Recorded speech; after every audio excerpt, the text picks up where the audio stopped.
So I haven't yet been lucky enough to be given the opportunity to shove my money in Sony's face and get them to finally sell me a damn PS5, but luckily I was able to borrow one from a friend, which allowed me to give Final Fantasy VII Remake's INTERmission episode a try. I figured that it was kind of a requirement given that I had fully committed to a full-on Final Fantasy VII Remake video series, and more than anything I was just excited to see more of this game, even if it was just through a supplementary episode. Within a couple of nights, I played it, had a fun time, and beat it, so now seems like an apt time to give a bit of a minor addition to that series, and update everyone on how it will proceed from here. So you can stick around to the end of this video to hear what the remake videos will look like going forward. However, the bulk of this will be in large part formatted similarly to my gigantic video on Part 1. A mix of analysis, theory crafting, some small bits of critique, and general speculation and excitement for this series. All disclaimers given in the introduction of my first video apply here, and this one will be written with the assumption that everyone watching it has already seen the first one, which will be linked in the description. With all that in mind, let's dive right into Intergrade. My main draws to this episode consisted of seeing more of the remake's modern take applied to Yuffie, seeing if any hints would be given with regards to the future parts in the story, and seeing Midgar from a bit of a different perspective. If you've played this, then you already know that all three of those wishes were luckily fulfilled, but for right now, I'd like to start with the third one, since we jump right into it at the start of Yuffie's mission in a story that takes place in between the Reactor 5 incident and the plate dropping from the main game. Midgar was realized absolutely beautifully in Part 1, so I had no problems whatsoever revisiting it with another character this time around to hopefully get a different complexion. We don't get to see too much in terms of significant additional areas to Midgar here, and most of the new areas tend to be monster-infested industrial or construction sites surrounding or connecting the more populated areas, but that's totally fine for a little additional episode like this, and the Midgar draw here has more to do with seeing things from a new complexion rather than being shown entire new sectors of the city. The music is an obvious star here. With such a rambunctious lead protagonist and such a polar opposite to Cloud, the tone is much more energetic and spirited than the often brooding, wistful, and slower themes that we get in Part 1. Here we have lots of jazzy, upbeat renditions, with Yuffie's theme integrated throughout, and with a lot of these being great to accentuate the intense yet not too serious tone of the pacing and combat that we engage in. It gives Midgar a different feel, one much less spiritual, emotional, and reflective, and along with Yuffie's musings at the rundown state of the slums contrasting her expectations of the place, this really makes us feel like an outsider. We go through areas we've been before and see characters we're familiar with, but with no in-universe connection to any of this time round. And this just varies things up and stops this second run through the metropolis from being redundant or repetitive. In terms of the actual plot, there isn't actually much to it, but it does exactly what it needs to do. Yuffie enters Midgar after having been given a mission to steal some coveted materia from Shinra. She works her way through the slums and meets up with an offshoot of Avalanche and eventually Sonon, a man burdened with his inability to prevent his sister's death at the hands of Shinra. Sonon is tasked with assisting Yuffie in the mission. They acclimatize themselves to Midgar, play some Fort Condor, and see some faces that are very familiar for us, and it's cool to be able to see what they were doing from this point of view since we were with Cloud and Aerith elsewhere at this time in Part 1. We also see some nice little bits that show us the events going on behind the scenes, such as Corneo's lackeys looking for candidates prior to Tifa's mission or the additional cloaked Genova clones looking towards the reunion. And after all this, we eventually gear up for the mission proper. After a few complications, Yuffie and Sonon head out to Shinra HQ to carry out their duty. They infiltrate, but are discovered by Scarlet and have to go through a gauntlet of her weapons. They defeat them and then interrogate Scarlet, who tells them that any work for the ultimate materia they're searching for has been stalled in favor of the operation to drop the Sector 7 plate and eliminate Avalanche. In the confusion, Scarlet unleashes some more soldiers and Nero of Deep Ground on them. They end up beating him, but that's only temporary, as after they begin to move forward, Nero attacks and impales Sonon, who sacrifices himself to protect Yuffie, partly to make up for not being able to protect his sister all that time ago. Yuffie then escapes Shinra HQ in time to see Shinra's plate-dropping plan come to fruition, and breaks down in a complete rush of grief, anger, and confusion. From there, we cut to Yuffie leaving Midgar on a chocobo, with her resolve strengthened by her ramped-up anger at Shinra. She now carries with her a new goal of gaining allies to help her cause, now realizing the sheer scale of the monster she faces. And after this, we end with a marvelous few minutes that revisit the party after the events of Part 1's conclusion, which I'll talk about later.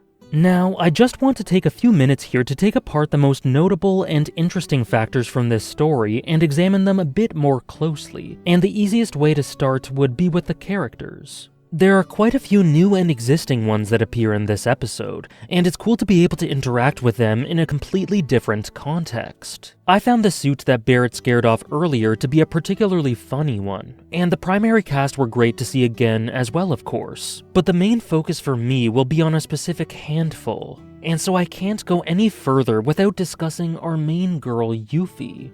In the original game, Yuffie is a completely optional character, so her presence in the story isn't too major, and she can be removed from it without the plot being affected too much. And as you'd imagine, this means that her characterization isn't too rich. She's impactful in the doses we get of her, and she's definitely got a hell of a personality. But even counting her backstory, it isn't explored too in-depth, and the limited script meant that we don't get to see much nuance from her.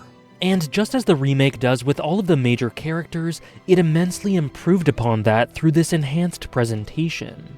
Yuffie is awesome here, and bursting with the personality that we only saw in short bursts in the original, and the performance from Susie Young is really good in conveying all of this. She's a firecracker, full of spunk and mischievous, pretty cute charm, and from the start she's super enthusiastic about taking Shinra down. Her little quirks are there in full force too. Her desire to be looked at as an attractive adult woman by others, the way she gets sick and anxious on moving vehicles and the like, and all in all she's just everything I expected she would be given the remake's track record of bringing these characters to life. However, Yuffie is much more than an infectious and exuberant energy, and there are hints of complexity there. Layered underneath, you can feel this subtle but clear sense of lingering resentment and darkness to Yuffie, a lot of which stems from her prime motive for this mission. Her pure hatred for Shinra, of course. After Shinra overpowered and oppressed Wutai in the war years prior and diluted their culture, Yuffie understandably began festering this rage on behalf of her home. She is starkly against her father for assimilating with Shinra under the supposed guise of peace, and she clearly harbors some bitterness at the state of Wutai, which manifests at times in her overall demeanor in smaller ways and in her motives in gigantic, overt ways. And while her outward personality shines through the most, you can just see these little hints scattered throughout, and you can feel her vulnerability in the more quiet and reflective moments. And in combining this with her behavior, just a small sequence of dialogue while walking to get the IDs with Sonon and Nayo reveals quite a lot. The place can grow on you if you give it a chance. Wait a second. Are you actually saying you like it here? I thought you hated it. Midgar isn't the enemy. Shinra is. I know W's don't really see the distinction, but we do. Yuffie has a hatred for Shinra for obvious reasons, but conflates that hatred with the city of Midgar as a whole since it came from Shinra. This is in contrast with the Avalanche Cell, who love Midgar and the people within it and are doing things to free it. Yuffie doesn't care much about the collateral damage as long as Shinra are hurt, and cannot find it within herself at first to separate the two, thinking of things on too broad a scale without seeing the gray reality of the situation and seeing the human side of things from another perspective. She thinks of Shinra as this faceless, evil entity that is comprised of evil in totality and doesn't see any nuance at first. And Nayo and company are working with Yuffie and Sonon simply out of necessity because their goals happen to align in this specific instance, even if their ideals don't. But the events throughout the game, interacting with Midgar citizens, simply learning about and getting used to the slums, hearing from the other characters, it all helps Yuffie to connect and empathize with Midgar more, so much so that by the end she's gone through a decent amount of development in this regard, and her devastated reaction to seeing the plate drop is in total contrast to the dismissal she regarded collateral damage with in the beginning. But I think the implication here is that while she does grow a bit, this is just the start. Her struggles with finding nuance and gray in this conflict are very reminiscent of her attitudes towards her father's pragmatic ideals from the original, which is again hinted at here, so despite her progression, I think she'll still have some problems as her viewpoints are challenged. I can't imagine that when she meets up with the party, she won't continue to adopt a me versus the world mentality, even for these people who hate Shinra like she does. She needs allies, but from what I can tell, she currently just has plans to use them as tools for her ends, and I think a big part of her character arc will involve going past her outer shell to open up and view the world as it truly is, while really connecting with the others. She is very much hit with a metaphorical ton of bricks upon realizing how serious this operation was, and her reaction to it tells a story of its own, and I think it's a precursor to how she'll grow to truly care for those outside of her minuscule circle later. Not to mention, her immense grief and sadness upon seeing Sonon sacrifice himself for her will no doubt force her to grow up a little and adopt some emotional depth and complexity. And in relation to that, I found Sonon to be a pretty decent side character for the episode. Him and Yuffie have a fun dynamic and lots of great banter, and while there is some hinting to Sonon using Yuffie as a little bit of a replacement for his late sister Melfi, which Yuffie does have adverse reactions to, overall I think their bond is quite healthy. He respects her enough to call her boss despite his seniority and clearly cares for her, and aside from that, he's got a generally likable personality as well. A bit I found interesting was how he would refer to Yuffie's father Gendo in a very glowing tone, to contrast the way that Yuffie doesn't even want to hear about him. It's cool to see another perspective, from someone who likely sees the nuance in the tense political situation in Wutai better than Yuffie does. His backstory and how that informed us of both his savior complex and hatred towards Shinra was effective, and overall he's a solid character. But if I'm being completely honest, I'd say that I'm most excited for what the future has in store for him and how that could impact Yuffie. After his consciousness fades away, his body is clearly picked up by Nero, which hints at the idea of him potentially being used as a deep-ground puppet or something similar for the party to fight later on in the story. And that would naturally be a hugely emotional moment for Yuffie that could lead her character into a number of exciting and compelling directions. The story for this episode also takes advantage of some extended compilation material by using some Dirge of Cerberus stuff through the inclusion of Deep Ground and the main two characters associated with it, Vice and the aforementioned Nero.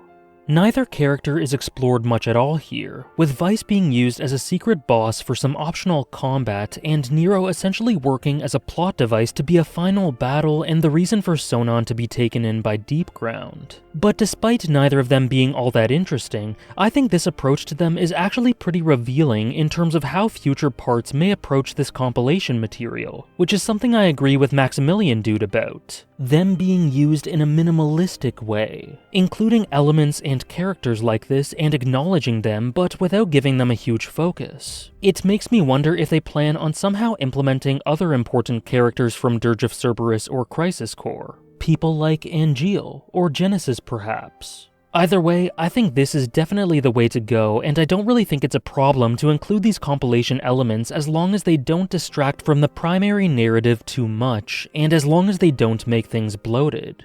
In an interesting decision that I'm a fan of, Scarlet ended up being the main antagonist for this episode, which was cool as she was probably the Shinra lackey who would have benefited the most from more exposure. There isn't much new characterization here, but she's confident, malevolent, petty, and sadistic, and she's presented extremely well audio-visually to convey that. The main thing that I found really impressive about her is that she basically never lost her cool. She was unflappable and always seemed to have the psychological upper hand on Yuffie and Sonon, even when she was clearly captured by them. That alone is the mark of a pretty good antagonist, and I'm really looking forward to seeing more of her in future parts. And now to add just a couple of miscellaneous notes about how this mini-story concluded, I have to say that I was surprised at how dark it got. It was quite a bit more harrowing than I expected, and as I mentioned, it adds more weight and darkness to Yuffie's character than I ever imagined whilst playing the original. And the idea to cap it all off with the plate drop was really good. Partly for reasons pertaining to Yuffie's character that I already mentioned, and partly because it's pretty damn well directed. I'd actually wagered that it was a bit more effective than the scene in part 1 due to both the criticisms I mentioned in that video about that scene, and due to this one having a better sense of tone and context. The episode is well directed throughout, with some nice visual storytelling for the biggest beats, and that's encapsulated in this conclusion.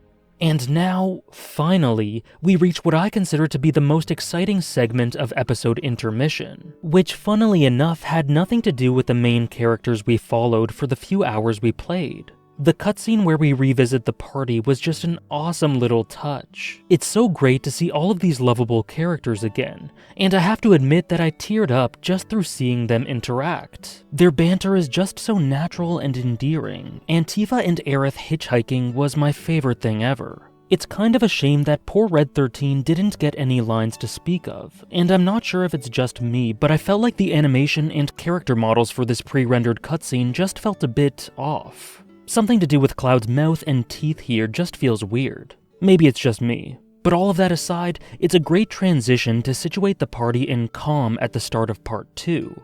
I feel like it could have been awkward starting out with the party right outside Midgar at the start of the game and having to travel from those outskirts to calm before getting that big flashback we know we're going to get. So I'm glad that these few minutes do the job, and I'm so excited to start with that beautiful village and Cloud's backstory revelations in the beginning of part 2. It'll be a hell of a way to start out with an emotional and dramatic punch, and it'll set the tone beautifully. However, of course they didn't stop there, and they had to torture us with a few more breadcrumbs. I was not at all expecting to see Zack here, and I was not ready for it. For the second time in 5 minutes, I couldn't help but tear up upon seeing our boy rehearse his greeting to Aerith in such a great display of his heartfelt and slightly awkward personality. I criticized Rick Gomez a bit for his portrayal of Zack in part 1 feeling a bit feeble, but I did say that I'd reserve judgment, and to give credit where it's due, his performance feels much more strong, charismatic, natural, and fitting in this scene, and I was happy with it. If this is what we can expect from here on in, then I wouldn't complain.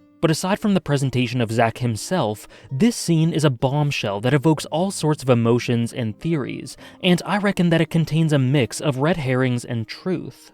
First of all, and most importantly, in this alternate timeline that Zack exists in, where is Aerith if she's not at the church? And second, why is the church full of people crying and looking like they're shocked and perhaps even hurt from some sort of event? I feel like the red herring here is the story trying to fool us a bit into thinking that Zack is actually part of our timeline somehow, with Aerith being gone because the party have departed from Midgar. But that can't be true, because otherwise everything we had done up until this point would have been rewritten. So he's clearly in his own alternate timeline, which means that we can deduce a few things. First, this is probably at most just a few days after he and Cloud arrived in Midgar, meaning a few months before where we are in the main narrative chronologically. He definitely got Cloud some proper medical attention or rest as the first priority, and then maybe he settled some immediate concerns or affairs, but knowing who Zack is, there are very few things that would get in the way of him seeing the woman he loves after so long, so there's hardly a chance that he'd wait to see Aerith. So, where is she at this point in time?